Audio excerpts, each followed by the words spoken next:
Assalamualaikum warahmatullahi wabarakatuh. هیله ده چې روغ او جوړ به وئ او دلته په هیڅ نه پیل کړي. نن ورځ بیا راغلي یو تر څو تاسو ته درس تدریس کړو. نن ورځ زموږ موضوع ده په د ریاضي په بحث کې ضرب. د ضرب عملیه باندې خبرې کوو، تعریفوو یې، مثالونه یې اوس پکې حل کوو او قوانین یې وایو. لومړی د ضرب تعریف دی. ضرب په لغت کې وهلو ته وایي او په اصطلاح کې د مساوي اعدادو د جمع لنډې طریقې ته ضرب وایي. ضرب په لغت کې وهلو ته وایي. لغتا معنا یې وهل دي او په اصطلاح کې د مساوي اعدادو د جمع لنډې طریقې ته ضرب وایي. یعنې د مساوي اعدادو د جمع لنډې طریقې ته ضرب وایي. یعنې هر کله چې یو څو مساوي اعداد وي، موږ غواړو چې هغه په لنډه طریقه سره په چټک ډول سره ضرب کړو، نو دې سره جمع کړو، نو دې جمع کول لنډه طریقې ته ضرب ویل کېږي. چې که چېرته موږ دا ډول سوالونه چې موږ ته مساوي اعداد مثلا یو څو زیات مساوي اعداد راکړل شوي وي، څوک وایي دا جمع کړئ سره. دغه له موږ څخه یو خو له موږ څخه ځای زیات نیسي او بل زموږ څخه په جمع کولو کې ډېر وخت نیسي. نو د مساوي اعدادو د لنډ جمع کول چې دا ضرب تر ټولو اسانه طریقه ده. موږ کولی شو چې په ضرب په واسطه یې ډېر چټکۍ سره حل کړو. راځو په اجزاو باندې خبرې کوو. دا یو عمومي شکل دی. دا نو په افقي ډول لیکلی دي. دې ته وایي مضروب ای ته، بي ته وایي مضروب پیه او سي ته وایي د ضرب حاصل. یا دلته هم لیکلی شو په عددي بڼه سره 2 ضربې 3 مساوي کېږي 6. دې ته مضروب ویل کېږي، د درو ته مضروب پیه ویل کېږي او د شپږو ته د ضرب حاصل ویل کېږي. او همدا شکل موږ کولی شو چې په عمودي ډول هم سره وکړو. مثلا 2 ضربې 3 مساوي کېږي 6. دا اوس مضروب دی، مضروب 3 مضروب پیه 6 د ضرب حاصل. یعنې موږ کولی شو په دواړو طریقو سره یې دا نومونه وښیو، هم په افقي طریقه هم په عمودي طریقه سره. د لومړی ته یې مضروب ویل کېږي، دوهم ته یې مضروب پیه ویل کېږي، لاندې ته یې د ضرب حاصل ویل کېږي. دلته مثلا دلته موږ یو مثال راخیستی دی. لومړی په مساوي عددو باندې خبرې کوو چې مساوي عدد په څه معنا. مساوي عدد په دا معنا چې موږ ته یو څو عددونه راکړل شوي وي، هغه عددونه باید ټول یو شان وي، باید یو عدد وي. دلته ما چې لیکلی دی ټول 2 دي یا 4 5 چې څومره تاسو لیکلی شئ، خو باید مساوي وي. نور عدد باید پکې وجود ونه لري. مثلا دا حالت باید نه وي چې 2 جمع 2 جمع 3 جمع 2. دلته اوس موږ مساوي عدد نشو ویلی، ځکه چې دلته موږ مخکې تاسو ته وویل چې دلته باید ټول یو شان اعداد موجود وي. دلته که چېرې وګورو دلته 3 هم موجود دي. 3 د 2 سره په هیڅ صورت کې مساوي نه دی. نو دا بالکل غلط دی.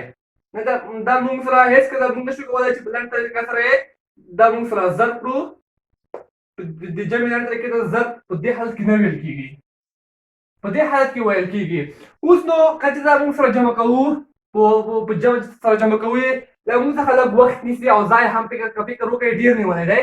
نو دا اوس یو سره جمع کوو. 2 جمع 2 مساوي کېږي 4 ته چې 2 جمع کړئ مساوي کېږي 6.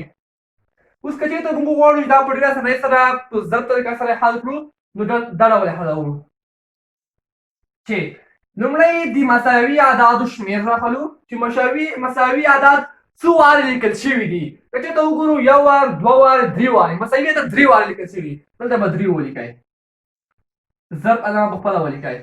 اوس له دې مساوي عدد څخه به یو مساوي عدد راواخلئ، یوازې به یو راواخلئ، 2 راواخلو. هغه چې ټول 2 دي نو 2 راواخلو.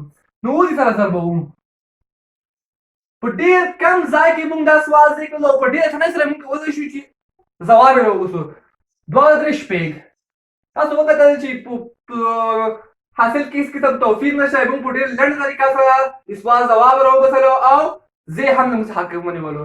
او دې سره دا ډول موږ ګډ شمېر نور مثالونه هم پکې حل کوو او د ضرب مثالونه انشاءالله په راتلونکي درس کې بیا ټول درس بیا د ضرب مثالونو ته ورکوو. اوس راځو دلته د ضرب د عملیې په اساسي قوانینو باندې خبرې کوو. یو څو قوانین لري، په دې باندې خبرې کوو. لومړی دا د تړون قانون یا د بستګۍ قانون دی. د دوو یا څو طبیعي اعدادو د ضرب حاصل بیا هم یو طبیعي عدد دی. د تړون یا د بستګۍ قانون دا بیانوي چې د دوو یا څو طبیعي اعدادو د ضرب حاصل بیا هم یو طبیعي عدد دی. یعنې که چېرته یو څو طبیعي عدد سره ضرب شي، دوه طبیعي عدد راواخلو یا درې یو څو طبیعي عدد راواخلو سره ضرب یې کړو، له هغې څخه چې کوم حاصل لاسته راشي هغه به هم یو طبیعي عدد وي. دا په ضرب کې یو قانون دی. عمومي شکل مې راخیستی دی A او B، دا د او علامه ده. د پښتو به اته چې دي کوم شکل چې لري د او ویل کېږي. A او B دا شامل دي په طبیعي اعدادو کې. دا لومړنۍ دوه اعداد چې موږ سره ضربوو دا شامل دي. که چېرته دا شامل وي په طبیعي اعدادو کې، نو که چېرته دا دوه عددونه موږ سره ضرب کړو، نو دا کوم حاصل چې لاسته راځي دا به هم په طبیعي اعدادو کې شامل وي. شامل به وي په طبیعي اعدادو کې. دا د شامل اعدادو علامه ده.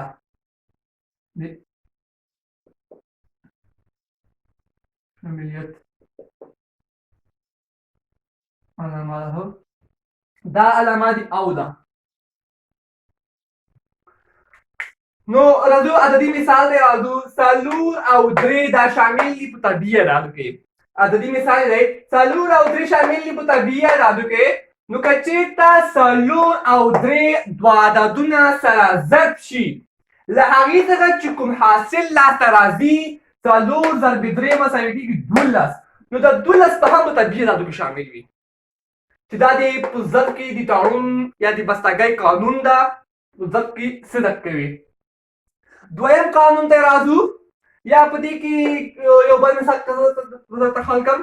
مثلا 2 او 5 دا شامل دي په طبیعي اعدادو کې. نو که چېرې دا دوه عددونه 2 او 5 سره ضرب شي، 2 ضرب 5 که چېرته دا سره ضرب شي او له دې څخه کوم حاصل چې لاسته راشي 2 او 15 لاس چې کوم دي دا به هم شامل وي په طبیعي اعدادو کې. دا ډول ګډ شمېرونه مې تاسو هم حل کولی شئ، تاسو پریکټس ورباندې وکړئ. راځو دویم قانون ته یې د تبدیلۍ قانون. دا قانون بیانوي که د ضرب عملیه کې د اعدادو ځایونو ته تغییر ورکړل شي، د ضرب حاصل کې هیڅ قسم تغییر نه راځي. که چېرته د ضرب عملیه کې د اعدادو ځایونه یا د ضربي اجزاو ځایونو ته تغییر ورکړل شي، د ضرب عملیه کې هیڅ قسم توفیر نه راځي، هیڅ قسم تغییر پکې نه راځي. دا قانون په ضرب کې صدق کوي. لکه عمومي شکل مونږ خیاله ده که چېرته دوه عددونه وي A او B، A ضرب B مو لیکلی دي. که چېرته دا مونږ B ضرب وبخئ دلته پوزیشن A ده. که چېرته دا مونږ ولیکو چې B ضرب A، لومړی مو A ضرب B لیکلی دي، بیا B ضرب A که چېرته ولیکو په دې کې هېڅ قسم توفیر نه راځي. په سوال کې سوال نه غلطیږي او هېڅ قسم تغییر پکې نه راځي. کوم ځواب چې راځي هماغه ځواب به اوس ته هم راځي. عمومي شکل دی. که چېرته عددي مثال یې وګورو 2 ضرب 4 دوه اعداد دي موږ لیکلي دي. دا مساوي دي 4 ضرب 2 سره. دلته مو د ضربي اجزاوې کوم چې عددونه چې دي د دې هغه ځایونو ته مو تغییر ورکړی دی. لومړی 2 مو لومړی لیکل ته مو 2 وروسته لیکلي دي. نو که چېرته سره ضرب کړو او د دوی نتیجه وګورو، نو تاسو به معلومه شي چې په دې کې هېڅ قسم تغییر نه دی راغلی. 2 وره 4 8 ملته لیکلي دي. دلته 4 وره 2 8. نو تاسو ولیدل چې په دې کې هېڅ قسم توفیر نشته، د دواړو ځوابونه 8 ته راغلي دي. یا که چېرته بل مثال حل کړو 15 ضرب 3 دا مساوي دي د 3 ضرب 15 سره. 15 ضرب 3 مساوي دي 3 ضرب 15 سره. دلته مې یوازې د اعدادو ځایونه بدل کړي دي. اوس ګورو چې په نتیجه کې کوم توفیر راغلی دی او نه راغلی. 15 وره 3 15 3 ضرب 15 هم 15 کېږي. هېڅ قسم په نتیجه کې هېڅ قسم تغییر نه دی راغلی. نو موږ کولی شو چې په ضرب کې د اعدادو ځایونه سره تبدیل کړو. بل ته راځو اتحادي یا د اتحاد قانون ته. دغه قانون بیانوي که چیرې د ضرب په عملیه کې د دوو یا څو عددونو پر ځای د دوی حاصل ضرب ولیکل شي عملیه تغییر نه کوي. که چیرې په ضرب کې د دوو یا څو عددونو پر ځای د دوی حاصل ضرب ولیکل شي عملیه کې هیڅ قسم تغییر نه راځي. په مثال کې ښه پوهېږئ، په مثال کې مو پوهوم پرې. عمومي شکل دی درې اعداد موږ ته راکړل شوي دي A, B او C. دلته ستاسو په خوښه ده تاسو کوم عدد لومړی سره ضربوئ او وروسته د هغې مجموعه د بل سره ضربوئ. این دا پکې مشخص نه دی تاسو به لومړی یا اول یا دویم عدد سره ضربوئ، دریم ته به ورضربوئ. تاسو چې کوم دوه عدد خوښ وي ستاسو په اراده تاسو کولی شئ چې لومړی هغه دوه سره ضرب کړئ او مجموعه یې پاتې عدد ته ور ضرب کړئ. لکه عمومي شکل دی لومړی موږ دلته A ضربې B ضربې C لیکلي دي. دلته B او C مو یو وار سره ضرب کړي دي او د دې مجموعه وروسته بیا موږ A ته ور ضربوو. یا دا ډول هم کولی شو چې A ته لومړی C ور ضرب کړو، وروسته د دې دوه مجموعه حاصل ضرب B ته ور ضرب کړو. دا عمومي شکل ده. په عددي مثال کې ښه پوهېږئ. 5 2 او 3 اعداد کړل شوي دي، موږ غواړو چې سره ضرب کړو. اتحادي قانون پکې عملي کوو.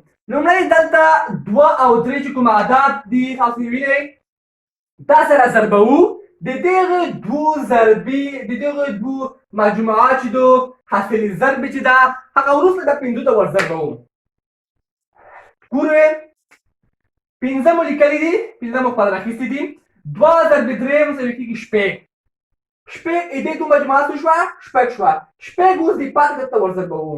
نو شپږ چې کله پاتې ته ضرب کړو 15 ور شپږ 10 کېږي. اوس یا دا خلای کوو چې 5 ته 15 لومړی د دوه سره ضربوو، وروسته یې د دوه مجموعه چې دو هغه دوه ته ور ضرب کوو. اوس یې ګورو چې په مجموعه کې کوم توفیر یا اړیکه نه راځي. لومړی ما 2 سره ضرب کړي وو او د دې دوه مجموعه 5 ته ور جمع کړې وه. اوس 15 او 3 سره ضربوو او مجموعه یې 2 ته ور ضربوو. اوس ګورو لومړی دا دوه سره ضربوو. 15 او 3 15 مو لیکلي دي. وروسته د دې دوه مجموعه چې ده دغه 2 ته ور ضربوو. اوس 15 ضرب 2 مساوي کېږي 10. نو تاسو ولیدل چې په دې کې هېڅ قسم تغییر نشته. هر ډول موږ کولی شو څه ډول موږ خوښه وي دوه عددونه راواخلو سره ضرب کړو، د هغې مجموعه پاتې ته ور ضرب کړو. کوم عددونه چې موږ خوښ وي دا ډول هم موږ کولی شو چې 15 د 2 سره ضرب کړو او پاتې یا 2 او 3 او 15 سره ضرب کړو، پاتې هغه یې 5 ته ور ضرب کړو. هر ډول موږ کولی شو داسې داسې کوي، تغییر نه کوي هېڅکله. بل ته راځو توضیح قانون ته. دغه قانون بیانوي که یو عدد د دوو یا څو عددونو په مجموعه او تفاضل کې ضرب شي. که چیرې یو عدد د دوو یا څو عددونو په مجموعه یا جمع او یا تفاضل کې ضرب شي نو کولی شو ضرب شوي عدد د هر عدد سره جلا جلا ضرب کړو. که چیرې یو عدد د دوو یا څو عددونو په مجموعه او تفاضل کې ضرب شي نو موږ کولی شو چې هر عدد جلا جلا په عدد کې ضرب کړو. مثلا عمومي شکل یې موږ راخیستی دی. A, B او C عدد دي.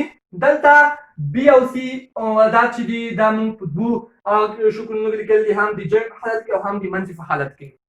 لومړی لکه مخکې چې موږ په قانون کې وویل چې که چېرته یو عدد د دوو عددونو په مجموعه او تفاضل کې ضرب شي. دلته مجموعه هم شته، تفاضل هم شته. یو عدد راغلی دی په دا کې ضربېږي. نو موږ کولی شو چې هر عدد چې ده دا عدد چې ده په دې هر یوه کې جلا جلا ضرب کړو. موږ کولی شو مثلا A موږ کولی شو چې د B سره هم ضرب کړو او وروسته د کوم علامه چې دلته ولیکو او A بیا موږ د C سره ضرب کوو. په عددي مثال کې وګورئ 3 ضرب 3 ضرب 2 جمع 4 دي عدد دي. لومړی که چېرته وګورو دلته د جمع علامه راکړل شوې ده، سوال په جمع کې دی، دوه عدد سره جمع شوي دي. لومړی 3 د 2 سره ضربوو، 3 درې ضرب دوه مو لیکلي دي جمع خپله راغلو اوس درې د څلور څه ضربوو درې ضرب څلور اوس عملیه اجرا کوم دوه وړه درې شپږ دا مو سره ضرب کړل جمع خپله راغلو درې وړه څلور دولس مو ولیکل اوس سوال د جمع شو اوس سره جمع کوو شپږ سره چې دولس جمع کوو سره کېږي اتلس یا دا ډول موږ هم کولی شو دا توضیح کړو دا ډول موږ هم کولی شو چې په دا قوس کې کوم دوه عدد چې دي دا لومړی سره جمع کړو او وروسته بیا دا ورضرب کړو لنډه طریقه یې ده څلور جمع دوه مساوي کېږي شپږ درې ورضربوو دوه وړه درې شپږ وړه درې اتلس شپږ وړه درې اتلس ټول لنډه طریقه ده نو دا توضیح قانون دا موږ کولی شو چې په قوس کې کوم قانونونه چې په قوس کې د جمع عمل په حالت کې لیکل شوي وي هغه لومړی یو وار سره جمع کړو او د پاتې ته ورضرب کړو دا ډول هم کولی شو که منفي وي سره منفي کړو د پاتې ته ورضربوو دا ډول هم کولی شو چې دا پاتې کوم د باندې کوم عدد چې ده چې د عدد چې دغو عددونو چې دا د جمع منفي په حالت کې دي دې ته ورضرب شوی دی نو موږ کولی شو چې په دې عددونو کې هر یو ته ځان ته ضرب کړو او بیا یې د جمع منفي په حالت کې ولیکو لکه دا چې موږ ولیکل شو تر هغه ډول موږ کولی شو چې په منځ کې دا عملیه هم اجرا کړو په منځ کې دلته موږ منفي ولیکو بل دا د عینیت عنصر په ضرب کې لکه مخکې نورو عملیو کې چې موږ وښیل په منفي او په جمع کې د عینیت عنصر صفر و خو دلته د عینیت عنصر چې دا په ضرب کې هغه یو ټکل شوی دی ځکه چې د ضرب په عملیه کې یو چې دا په عملیه باندې هیڅ قسم تغییر نه غورځوي یعنې که چېرته موږ یوې عملیې ته ضرب یو ورضرب شي نو په عملیه کې هیڅ قسم توفیر نه راولي نه عدد زیاتوي او نه عدد کموي مثلا دلته موږ څو عدد لیکلي دي دوه دي یو ورضربوو ګورو چې کوم توفیر پکې راځي او نه پکې راځي دوه ضرب یو مساوي کېږي دوه هیڅ قسم توفیر په عملیه باندې نه غورځول شوی یا پنځه ته یو ورضربوو یو پنځه پنځه باندې هم هیڅ قسم توفیر نشته یا لیکو 350 ضرب یو که چېرې دې ته ورضرب کړو په دې تاسو به پوه شئ چې لاندې ځواب یې خپل 315 راځي مثلا یو وار صفر صفر یو وار پنځه یو وار درې تاسو ولیدل چې ځواب 315 راووتلو نو دا معلومه شوه چې په ضرب کې د عینیت عنصر صفر ټکل شوی دی نو دا و د نن ورځې موضوع چې ما شبیر احمد ذهین تاسو ته وړاندې کړله نو انشاءالله راتلونکو درسونو کې به د دې اړوند مثالونه چې دي دا به حلوو تاسو زموږ چینل تعقیبوئ زموږ درسونه ګورئ په دې بحراني موسم کې تاسو وخت مه ضایع کوئ او کوم چې موږ ته معرف حضرات د ټي وي څخه درسونه شروع کړي زده کړه په کور کې هغه تعقیبوئ زموږ چینل تعقیبوئ په خپلو په کورونو کې ځان سره مطالعه کوئ دا وخت بې ځایه مه تېروئ نور نو موږ ته اجازه راکړئ د خدای سامان